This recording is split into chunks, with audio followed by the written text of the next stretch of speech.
rectangular component of a vector.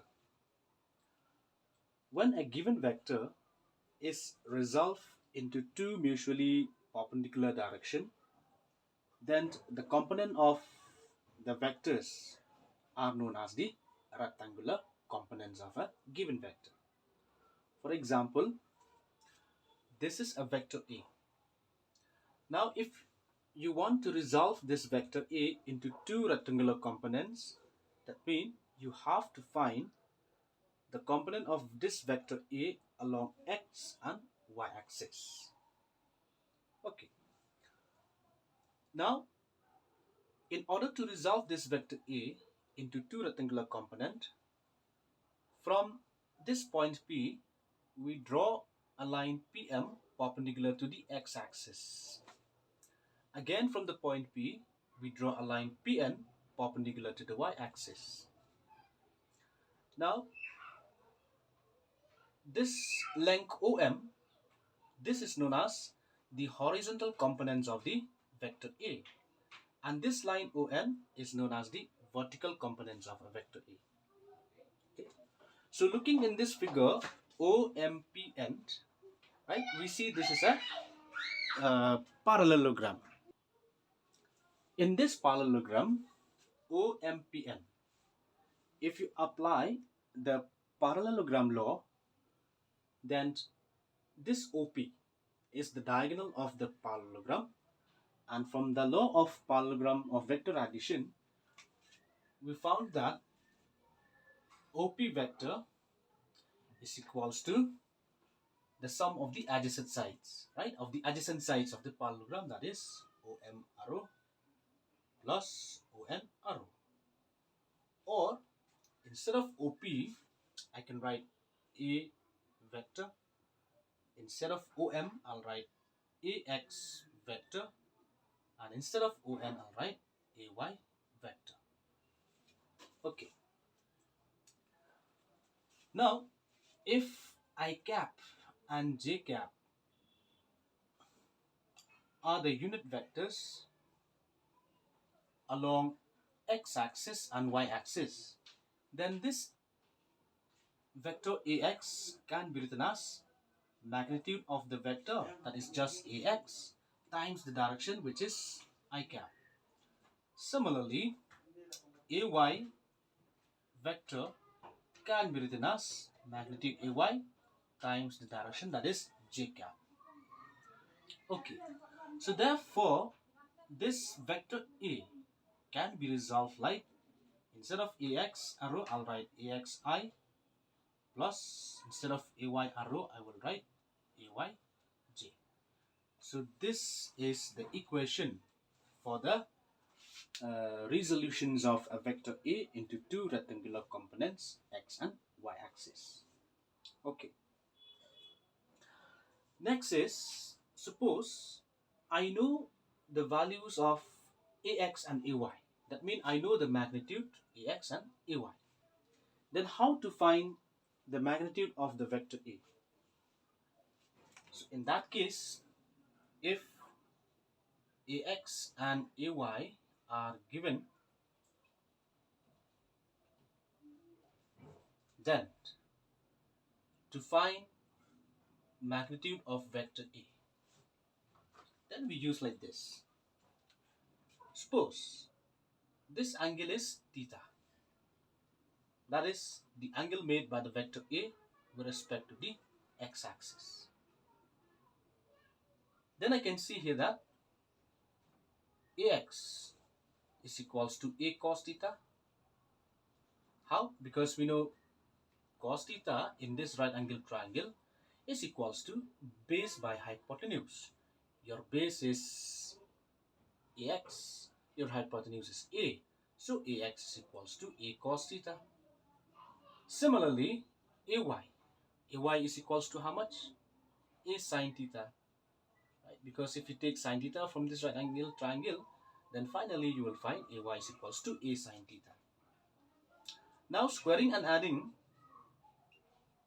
ax and ay. You square ax and ay and then add, you will get how much? Now how much is ax? Ax is a cos theta. When you square, you'll get a square cos square theta plus, how much is ay? A sine theta. So when you square it becomes a square sine square theta. Next, ax square plus ay square is equals to, now taking common a square, you will get inside only cos square theta plus sine square theta. Or next, ax square plus ay square is equals to just a square, because we know cos square theta plus sine square theta is equals to 1, so 1 times a square is equals to a square. Or you can say just a is equals to root over ax square plus ay square. So this is the magnitude of the vector a. When ax and ay are given, then you can find the magnitude of the vector a using this formula. Okay. Similarly, if ax and ay are given, then how to find this angle theta? Now, when ax and ay are given, next is to find theta. So for that, we take tan theta in this right angle triangle OMP. So when you take tan theta, you will get tan theta is equals to MP upon OM. MP upon OM. Or tan theta is equals to, what is MP? This MP is the same as ON. So ON is the magnitude of AY. So right, AY. How much is OM? OM is the magnitude of the vector AX. Alright, AX. Next, only theta is equals to tan. If you take tan to that side, you'll get tan inverse of AY upon AX.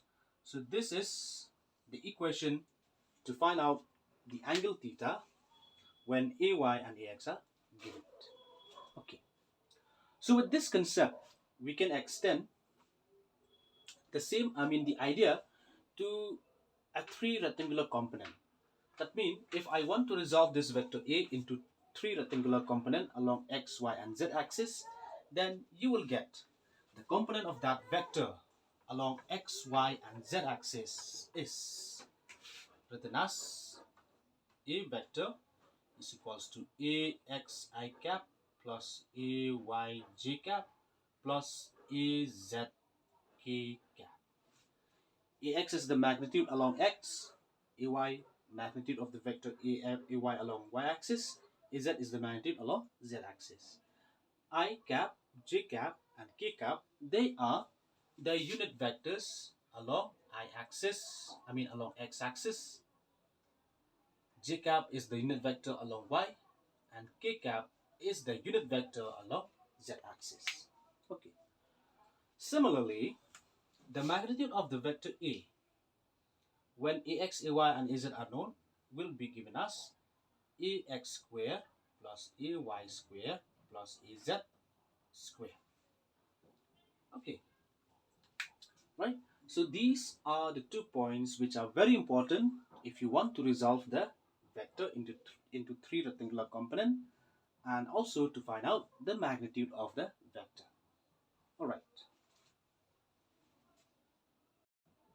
With the same concept of resolutions of a vector into two rectangular components, now we can resolve the position vector into two or three rectangular components. Okay, so as shown in this figure, we have this r vector is the positions vector of a point P with respect to the origin.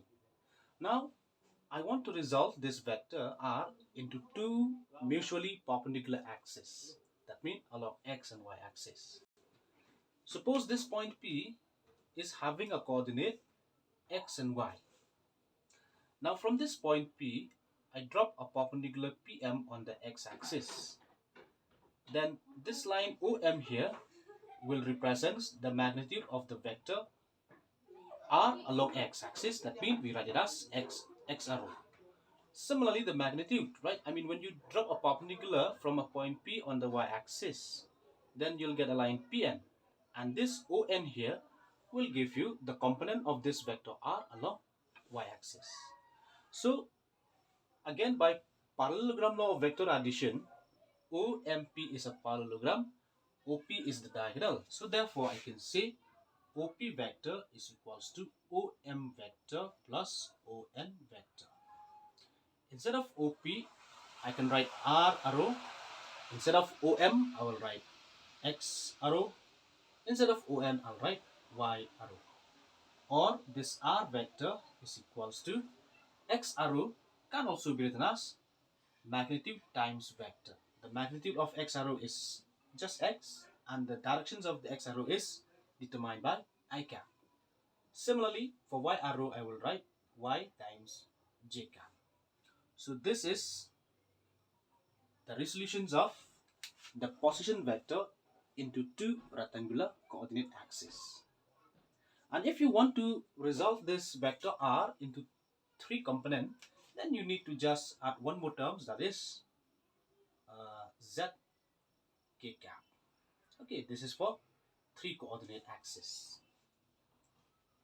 Similarly, we can find out the magnitude of this vector R cap like before, and you will get R is equals to root over X square plus Y square plus Z square. Okay, so in the same way, we can resolve the position vector like we have resolved for a vector A.